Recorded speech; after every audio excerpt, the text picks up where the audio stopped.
से रामलला गए कहा थे कि ये पाखंड रचा जा रहा है। 500 वर्षों बाद रामलला अपने घर में विराजमान होंगे, 500 वर्षों के बाद। भैया हमारे भी सनातन का नाम पाखंड नहीं होता। सनातन का मतलब होता है पहले उसको पहचानिए कि सनातन होता क्या है।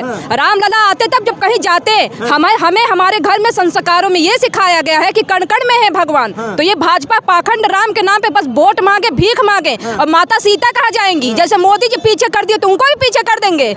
तो ये षड्यंत्रकारी भाजपा जो है अपना घिनौना रूप लेके वोट सिर्फ मांग सकते हैं राम के नाम पे, बाकी रामलला कहीं नहीं गए हैं। रामलला पहले भी थे, द्वापर, त्रेता, सतयुग, कलयुग। उनके नाम पर जनता भर भर मुट्ठी बीजेपी को वोट दे रही है।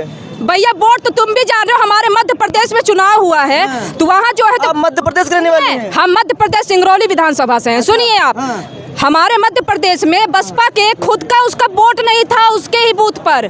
तब बताओ, तब तो ऐसे तो भाई जब ईवीएम का खेल खेलना है तो तुम उखाड़ क्या लोगे? तुम कुछ भी करते रहो, कुछ नहीं होने वाला है। जब तुम्हारी सत्ता है, शासन है, तो तुम कोई भी नंगा नाच करवा सकते हो और कर सकते हो। अब तुम जिस दुरुपयोग कर रहे हैं क्या? मतलब कोई नई बात है? मतलब कोई नई बात लग रही है? आप मीडिया कर्मी, आपको नहीं पता है कि क्या कर रहे हैं? आपसे हमसे ज्यादा कहीं आप जानते हैं। और बहुत तो मीडिया के जो वो दुम हिलाने वाले हैं, कुछ बुरा मत मानिएगा। ईमानदार पत्रकार जिनकी बहुत जल्दी माचिस मारते ही सुलग जाती है कि हमको ईमानदार पत्रकार अखिलेश यादव जी ने कह दिया। हमारे नेता तो उन्हें ईमानदार की भी उपाधि दे रहे तो वो भी हजम नहीं हो रहा था। सीधी सी बात है। जी। उनसे पूछिए जो आप कह रहे हैं ना कि मुट्ठी भर भर के वोट दे रहे हैं जनता, आप उस जनता के पास जाइए जिस राम मंदिर को बनवाने के लिए हजारों झोपड़ियां बर्बाद कर दी गई हैं और कह रहे हैं ये बीजेपी के लोग रामलला आएंगे। पूछिए उन जनता से जिनकी झोपड़ियां बर्बाद कर दी गई है, कहाँ जाएंगे? क्या उनके घर में रामलला आएंगे? क्या बेरोजगारों के घर में रामलला जाएंगे? क्या जो ये हजारों किसानों की मौत हुई, 200 किसानों की दिल्ली में मौत हुई, क्या उनके घर में रामलला जाएंगे? आप कह रहे हैं कि रामलला को वोट देंगे, ये बीजेपी के लोगों को वोट देगी बसपा। नहीं, आप ये गलत फहमी में मत जाइए। 2024 में यही जनता उखाड़ फेंकने का काम करेगी। धन्यवाद। असल बाप के बेटा प्रधानमंत्री मोदी जी हो तो बैलेट पेपर पर चुनाव करा के देख ले। उंगली चैलेंज दे रही हूँ, मैं ही नहीं, पूरा मेरा देश प्रदेश चैलेंज दे रहा है। मेरा देश प्रदेश इन लोग से बे औलादों से परेशान है। ये उंगली दिखा कर देश के प्रधानमंत्री को चैलेंज कर रहे हैं। बुलडोजर खड़ा रहता है हमेशा सत्तारी बाबा जी का। एक गर्दन उतर जाएगा तभी गम नहीं है, इतिहास नहीं भूगोल बनेगा। जहाँ अत्याचार हो रहा है वहाँ लड़ने के लिए हम लोग तैयार रहेंगे। नहीं तो अगली पीढ़ी पूछेगी कि जब ये बे औलाद आए थे तो आप लोग कहाँ सोए थे। आए अगर हम जहाँ अत्याचार हो रहा है हम सब लोग मिलकर लड़ेंगे तो अपने अगली पीढ़ी को जवाब देंगे।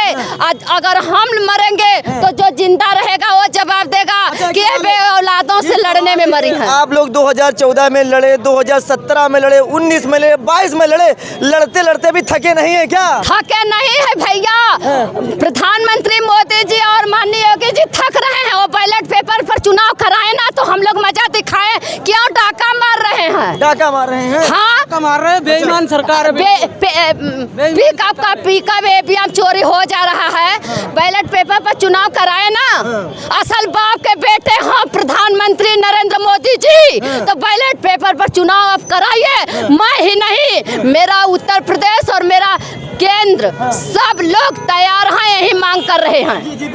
रतियां हो गई ना, क्या बात है, गाने के माध्यम से कैसे सपरी रतियां हो गई ना लाला नवा कैसे सपरी ननदाई नेक मनन के नेक का बदला ठेंग दिखाई चाबी ले गई न सजनवा कैसे सपरी रतिया हो गई न लाला नवा कैसे सपरी रतिया हो गई न लाला नवा कैसे सपरी। मैं प्रदेश सचिव करहल से हूँ, डिस्ट्रिक्ट मैनपुरी, जहाँ से माननीय सांसद जी दोबारा फिर से लड़ेंगी चुनाव मैनपुरी से। 2 महीने के बाद है। 2 महीने के बाद तो तैयारी आप लोग ही है। मन धन से भाभी जी के लिए जान निछावर है। हम लोग सैफी से बिलोंग करते हैं, हम लोग नेताजी की धरती से आए हैं और माननीय मुलायम सिंह जी की जिस पद चिन्हों पे चल रहे हैं। हमारी आदरणीय डिम्पल यादव भाभी जी हैं जो आज उनको जन्मदिन की बहुत बहुत बधाइयाँ। बहुत बहुत बधाइयाँ डिम्पल यादव जी को जन्मदिन को।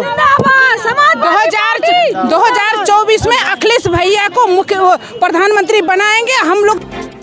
डिम्पल भाभी जिए हजारों साल। यही हमारा तमन्ना है, यही हमारी आशीर्वाद है। भाभी मुझसे छोटी है एज में, मैं बड़ी हूँ उनसे, मैं नाती पोते वाली हूँ, इसलिए मैं उनको आशीर्वाद दे सकती हूँ। लेकिन वो बड़ी हैं जो कि पद में भी और पौधे में भी, तो मैं चाहती भाभी हमेशा इसी तरह मुस्कुराते रहे, हर साल इसी तरह आते रहे, हम लोग उसमें आते रहें और भाभी के आशीर्वाद प्रदान लेते रहें। और हम चाहते हैं अगला चुनाव जो हमारी भाभी जो लोकसभा की चुनाव है भारी मतों से जीत के विजय हो गया, संसद पहुंचे, हम लोग की लड़ाई लड़े, महिलाओं की लड़ाई लड़े, आरक्षण के लिए लड़े, मोदी जी से लड़े, उनके साथ हम लोग हमेशा खड़े रहेंगे। जी जी, क्या कहना चाहिए डिम्पल यादव के जन्मदिन पर, कैसे बधाई देंगे आप लोग? मैं उनको बहुत बहुत बधाई देना चाहती हूँ। हमारी सांसद हैं और डिम्पल भाभी ऐसे ही तरक्की करती रहें, उनकी और भी उम्र बढ़े और समाजवादी पार्टी को बहुत आगे ले जाएं और हम सबको साथ में भी आगे लेके जाएं। आप लोगों ने क्या संकल्प लिया 2024 के लिए? 2024 के लिए मैंने ये संकल्प लिया है कि मैं अपने क्षेत्र में जा करके और बूथों को मजबूत करूंगी और मैं अपने समाजवादी पार्टी को आगे ले जाऊंगी। आगे ले जाऊंगी। क्या मैम, क्या संकल्प लिया है? आज डिम्पल यादव का जन्म दिया, क्या संकल्प लिया आप लोगों ने?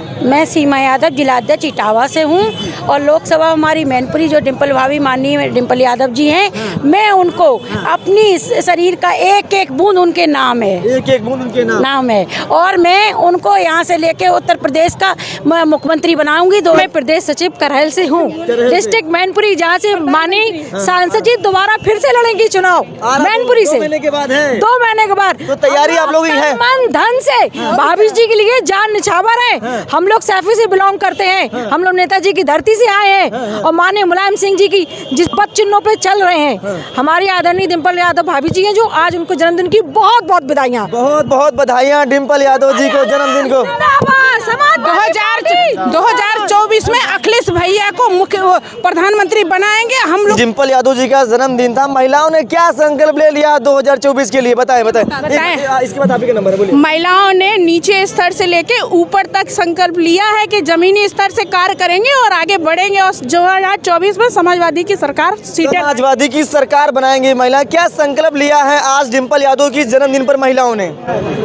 हम लोगों ने भाभी के जन्मदिन पे ये संकल्प लिया है कि भाजपा की जो षड्यंत्रकारी घिनौना रूप जो देखने को उत्तर प्रदेश में मिल रहा है या पूरे प्रदेश में मिल रहा है, उसको हम सब मिलकर उखाड़ फेंकेंगे। 24 की हमारी जोर शोर से तैयारी रहेगी और आज कहते हैं आधी आबादी की आवाज़ हमारी परम श्रद्धेय माननीय श्रीमती डिम्पल भाभी जो हम सब की बहुत लोकप्रिय हैं, हम सब ने उनको बधाई दी है और उनके उज्जवल भविष्य की कामना करते हैं और ये संकल्प लेते हैं कि 24 में हम संकल्प यही लेंगे कि भाजपा की गलत नीतियों को उखाड़ फेंकेंगे और मजबूती से काम करेंगे, सपा का परचम लहराएंगे। जी जी, क्या कहना चाहेंगे डिम्पल यादव जी का जन्मदिन को लेकर? एक छोटा सवाल से बताइए।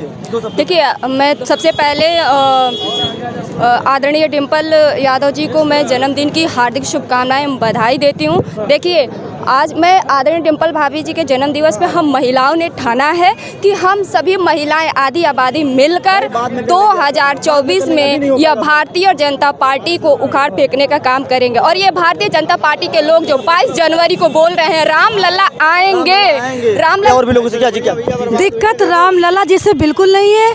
प्रभु राम सभी के हैं, हम सभी के हैं, लेकिन दिक्कत हमको ये है जो ये राम के नाम के, धर्म के नाम पे, भगवान के नाम पे नफरत फैलाना, समाज को बांटना, लोगों को बांटना, ये चीज़ बहुत गलत है। हिंदू मुस्लिम करना, राम प्रभु ये कभी नहीं कहते कि भेदभाव करो या जातिवाद फैलाओ। ये बताइए, क्या प्रभु या भगवान या राम या किसी पार्टी विशेष के हो सकते हैं क्या?